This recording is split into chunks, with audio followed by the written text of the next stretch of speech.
Mes chers amis, bonjour. Alors, Shavuot Tov d'abord. Deuxièmement, je crois qu'on peut dire que la fin des fêtes, c'est vraiment aujourd'hui, puisqu'on a enchaîné avec un Shabbat très rapidement. Aujourd'hui, tous ceux qui ont voyagé rentrent chez eux. C'est donc la rentrée, le nouveau départ. On est ce qu'on appelle Motsa et Chag. On est donc à la sortie de la fête.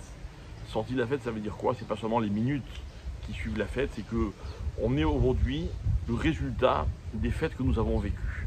Les fêtes nous ont donné beaucoup d'énergie. Comme vous le savez, le Yom Tov s'appelle Kodesh. On le dit d'ailleurs plusieurs fois dans la prière, donc il y a une sainteté particulière. Et la Kedusha, c'est réellement une énergie qui est très forte et dont on va pouvoir bénéficier grâce, grâce à ce qu'on a vécu pendant les fêtes. On a lu hier dans la Torah la paracha de Shemini. La Torah commençait avec le verset suivant, Vayehi Bayom HaShemini, le 8e jour. Le chiffre 8, 8e jour, c'est le chiffre qui est ce qu'on appelle au-delà de la nature. D'accord? Donc la nature, c'est le chiffre 7. Dieu crée le monde en 6 jours plus le Shabbat. Le 8e jour, c'est celui qui est au-dessus de cette dimension naturelle, matérielle, terrestre dans laquelle nous évoluons. Et en fait, ce qu'il faut retenir de cela, c'est que, évidemment, on a parlé de beaucoup de miracles pendant les fêtes. On les a énumérés, on les a évoqués, on les a commémorés, on les a littéralement revécus. Mais ce que nos Khamim nous expliquent, c'est que, et notamment le Shem Mishmuel développe cette idée, c'est qu'en fait, le surnaturel, c'est aussi un mode de relation. Dans la vie, on est naturellement lié à certaines personnes. On a des relations avec ces personnes de différents types. Et on a également des relations avec Hachem, avec Dieu. Des relations normales. On communique avec lui, on prie avec lui. On a le résultat en permanence de sa présence. On le voit. On voit tout ce qu'il fait. On voit aussi tout ce qu'il ne fait pas des fois. Et c'est une relation qui est naturelle. Dieu n'a pas besoin de faire des miracles pour nous prouver ni sa force, ni son pouvoir, ni même sa présence sur terre.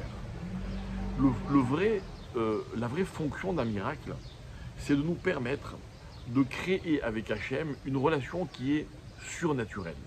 Et j'insiste beaucoup sur cette notion. Le naturel, c'est ce qui est normal. Pour chaque juif, la normalité de sa relation avec Dieu va être différente. Il y a des juifs qui le connaissent de plus près que d'autres. Il y en a qui ont le sentiment de le fréquenter plus que d'autres. Il y en a qui font plus de mitzvot, d'autres un peu moins. Chacun selon son vécu, sa culture, son éducation. Mais le vrai travail commence justement là où tout cela va s'arrêter.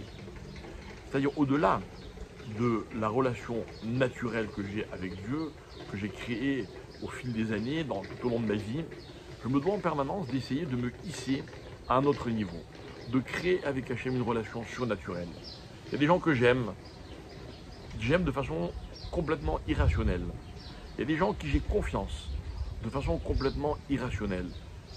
Peut-être qu'ils ne sont pas dignes de confiance, ils m'ont peut-être déçu, mais je décide en permanence de leur refaire confiance. Il y a des gens que j'aime d'un amour que je ne peux pas expliquer. C'est pas parce que ce sont les plus intelligents, les plus beaux, les plus forts, je les aime, un point c'est tout. Et je crois que chacun peut adapter ce que je viens de dire aux personnes, en tout cas à certaines personnes qui font son entourage. Cette relation surnaturelle, finalement, c'est elle qui est le véritable indice de ma capacité à créer des liens. Avec Hachem, on était proches pendant les fêtes. Il y a une proximité, il y a beaucoup d'amour, on le dit dans la prière de fête également. Et cet amour, il est censé nous hisser et nous permettre de découvrir autre chose. Les fêtes sont finies. On va se retrouver face à nous-mêmes, face à la normalité de la vie. Maintenant, le travail véritable commence. Est-ce qu'on a puisé les énergies du Kodesh, de la sainteté de la fête, pour pouvoir reconduire cette dimension même dans le quotidien de nos vies? Aujourd'hui, on retrouve chacun nos occupations, on retrouve chacun notre rythme, mais on n'est pas les mêmes. Et cette différence, c'est justement à travers les règles que je vais fixer dans ma proximité avec Akadosh Baruch Hu.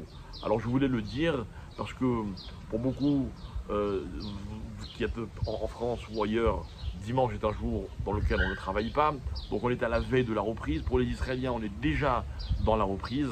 Mais il ne faut pas oublier que dans cette reprise, on ne reprend pas tout à fait comme on était avant la fête. On reprend avec de nouvelles perspectives, avec de nouvelles forces. Et je voudrais souhaiter à chacun d'entre nous de pouvoir exploiter au maximum ces jours merveilleux qui étaient hors du temps, qui étaient, peu importe là où vous les avez vécus, qui étaient sûrement des jours privilégiés, ou en tout cas notre relation avec Hachem était privilégiée, et bien qu'on réussisse à continuer sur cette lancée pour toujours aller plus loin, aller plus fort et se découvrir constamment des nouvelles capacités et découvrir Hachem tous les jours avec un nouveau regard. Je vous souhaite une bonne reprise, je vous souhaite Marlamachor comme disent certains, Tarbar comme disent d'autres, Tiskou et Shalim Rabot comme disent la plupart des gens, et bonne semaine et Bezrat Hachem, que des bonnes nouvelles.